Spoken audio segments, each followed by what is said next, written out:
Thanks for viewing this presentation on strategic planning and business improvement. In about 15 minutes, I'll provide you some new ideas and a process that absolutely works. Let's begin. My name is Brandon Moore, and I work with organizations to help facilitate improvements in their operations and profitability. To help companies, I combine my many years of business experience as the managing partner of a regional CPA firm with extensive resources of MindShop, a worldwide network of consultants and business advisors. I work with CEOs and their teams to create a vision and execute a plan to reach that goal. We expect to see improvements within 8 to 12 weeks. Then we adopt the approach of continuous improvements to drive the changes into the culture of the organization.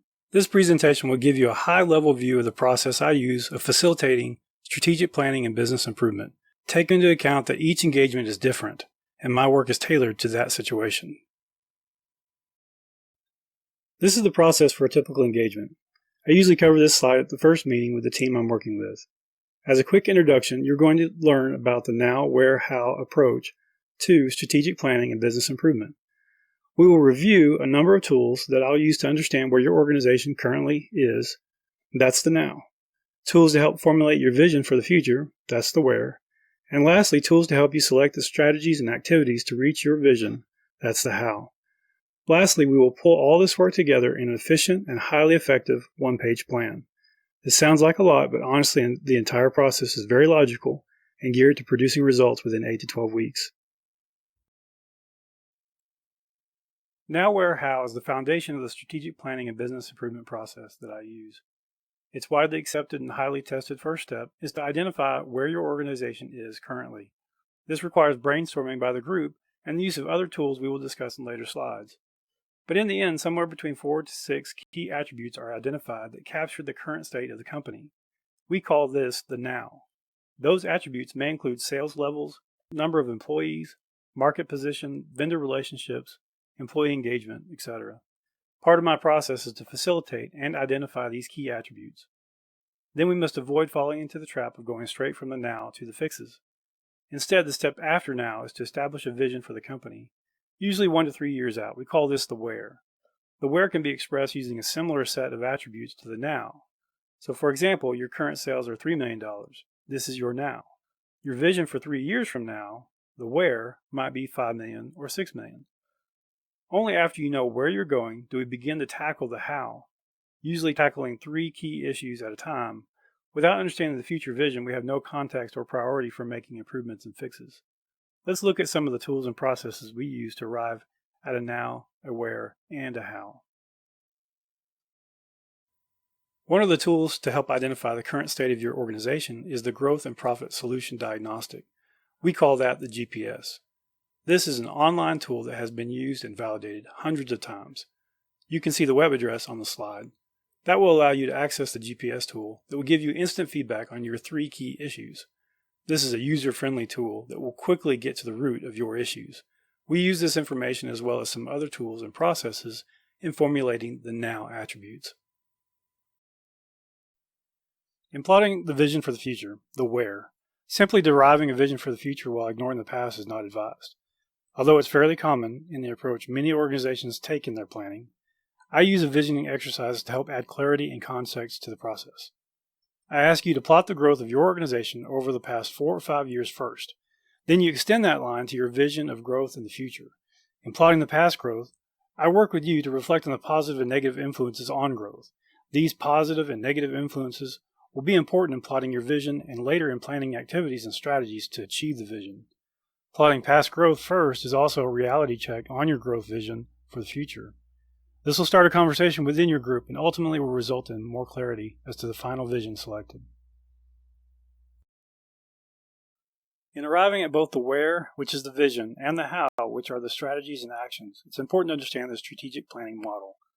When driving a strategy forward in an organization, it's critical to focus it around a sustainable competitive advantage. The SCA then drives marketing and operational strategies. For example, if your competitive advantage is to be the low-cost provider, this will drive the operations. And it's going to be very different than if your SCA is to be the high-quality, high-tech organization in your industry. Operational choices such as office location, level of furnishings, and how your organization will interact with your customers will be different. This may take some time to understand, but it's a game changer in devising your strategies. Too often, organizations derive strategies from operations instead of looking at their customers' burning needs and wants. We discussed that organization's sustainable competitive advantage drives operations and marketing. When an organization truly understands their SCA, they will stand out from the crowd. Their marketing will be more focused, their operations will be more aligned. There is a tool I use to help companies identify their SCA. Although a detailed explanation is beyond the scope of our discussion today, the tool is based on information that most organizations have readily available. The tool focuses on two important attributes. One, key factors that would be considered of high value by your customers, and two, the likely impact on the organization of each of those key factors. You will be pleasantly surprised what effect identifying your SCA will have on your organization and the clarity it will bring to your strategies and to your team's engagement. The SCA can be summarized by a "we will win by" statement. For example, we will win by having the fastest response time in our industry, or we will win by being the most authoritative source of information in our industry. You've now experienced the now, the where, and the SCA. Now we begin to look at the how, which is where the rubber meets the road. The how is strategies and actions that need to be executed to be able to attain the vision for the business. One tool that I use is the strategic SWOT analysis. You are probably familiar with the SWOT concept, and our approach is actually used to derive strategies. The first step is to identify the strengths, weaknesses, opportunities, and threats of your organization. Up to this point, this is a familiar exercise for many organizations. Let me counsel you that the SWOTs are most effective once sufficient time and effort plus brutal honesty is applied to the process. The next step is to carefully examine the strengths and then the opportunities to determine how to use the strengths of the organization to commercialize the opportunities. All ideas should be considered and brainstormed. Likewise, we go to the other quadrants. For example, how to use the strengths identified to overcome the threats. What can be done to assure that the weaknesses don't spoil the opportunities? What corrective actions can be taken to relieve the combination of the weaknesses with the threats? This exercise will begin to highlight and suggest actions and strategies. It will also bring cohesion in your team as everyone begins to see how the strategies and actions come about.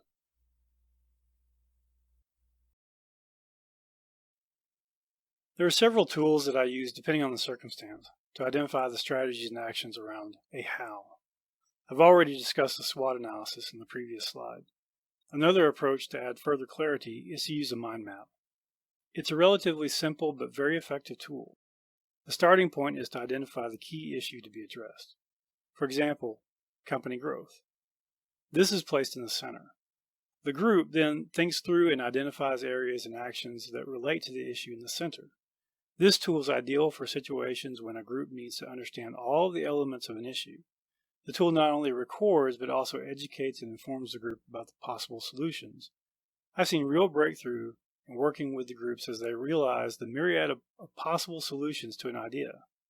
The mind map may produce duplication of some of the strategies from a SWOT, but it's okay. It can also identify strategies not identified through the SWOT. The idea is to get clarity. Working through the SWOT and the mind map, and maybe other tools, will allow the group to thoroughly examine and identify strategies. The results of the SWOT, mind mapping, and other tools is that they will produce several strategies.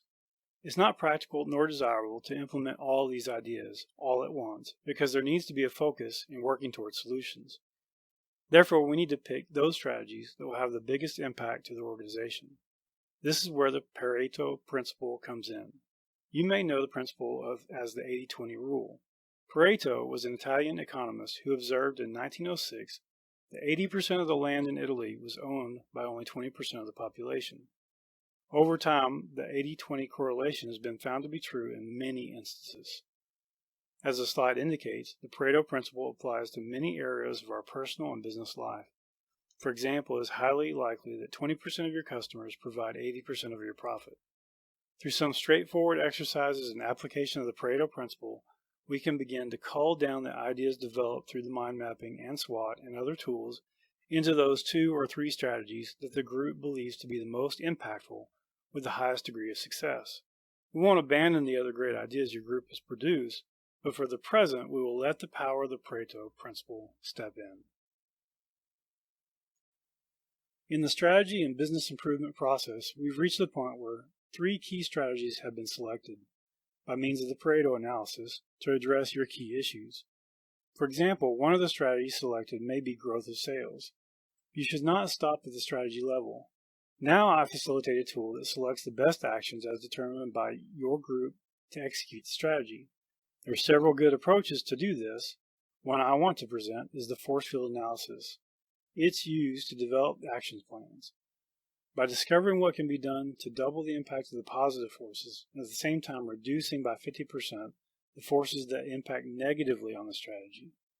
Discussing the mechanics of the tool is beyond the scope of this presentation. However, as a result of applying a force field analysis on growing sales, for example, we've identified activities that will positively impact those forces and those forces that will negatively impact. For the positive forces, we then select the lettered actions that would maximize or double the positive actions. For the negative forces on the strategy, we select the lettered actions that will minimize or reduce the negative effect. We aren't quite done yet. We have 8 activities selected plus numerous actions for each activity. This is overwhelming, which will result in nothing getting done. We then use the Pareto exercise and select 3 of the 8 approaches. We further drill down using Pareto and select the most impactful actions in the lettered action section. Now we have a workable and manageable strategy in action.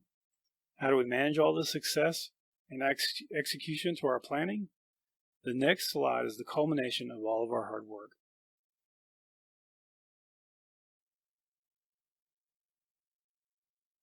The one-page plan. Here's how you document and track the entire process, and it's on one page. The one-page plan is simple, yet highly effective to develop, monitor, and hold accountable your team to execute the strategies and actions that will get your organization from your current position to where you want to be. The one-page plan is easily understood by the stakeholders, your team, your bank, and your strategic partners. It's important that it is updated about every 6 to 8 weeks as actions are accomplished. This process we have discussed in this presentation begins to crystallize as you create and complete this document. The inserts on the slide indicate the various tools and activities that were used to complete the plan. We start out in the upper center with the title of the plan and the intent. In this example, a plan for growth, which was one of the key issues identified. The timeline for this plan is also indicated. In this case, there is a 12-month plan. The differentiating factor in the strategic process builds around continuous improvement. So we usually work in shorter time frames and look for improvement quickly, and then continue the progress and the process with additional actions or strategies. The upper left-hand side of the form documents your now. The upper right-hand side documents those attributes of your where, your vision for the next 12 months. This keeps the goal in mind. The bottom portion of the plan is to document the strategies and the actions you develop through the use of the various tools we discussed, plus the Pareto analysis. It is also very important to indicate who is responsible for the action and the expected completion date. The approach is that the activities that we selected can be accomplished in 8 to 12 weeks. As the actions are accomplished, you can go back to the force field analysis and review in Pareto some more actions. One additional item I enter on that one-page plan is a key performance indicator, a KPI, for each activity. Essentially, what will be the measure of success? The KPI for developing and training new sales personnel may be the number of personnel trained.